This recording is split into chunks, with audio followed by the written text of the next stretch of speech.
Assalaamu calaykum. Dhammaadka kumaadka Gaza. Kadib 15 bilood oo wax iska caabin ay garab socotay wabiyada dhiigga dadka rayidka ah.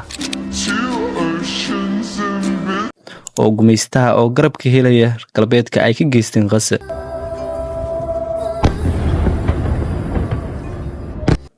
kadib maalmo hubka iyo hantida galbeedka oo dhan lagu tijaabiyay cadkaas yar ee kamid ah dunida muslimka.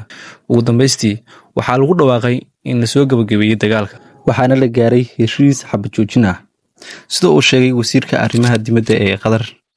heshiiskan ayaa ka kooban dhowr qodob. ugu horeyntii heshiisku wuxuu dhigayaa in guud ahaanba laga saari doono gumaystaha marka Gaza. heshiiskana uusan ahayn mid ku meel gaar ah laakiin uu yahay dhamaadka gebi ahaanba dagaalka. tan ugu muhiimsan oo ah maxabis isdhaafsiga. Israa'iil waxaa laga doonayaa inay sii deyso ku dhawaad 2,000 oo Falastiiniyiin ah oo ay 250 kamid ah ay ku xukuman yihiin xabsi daayin.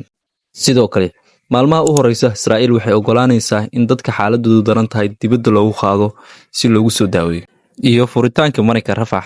maalin walba waxaa laga soo gudbin doonaa marinka Rafah 600 oo gawaarida xamuulka si gargaar loo gaarsiiyo dadka rayidka ah.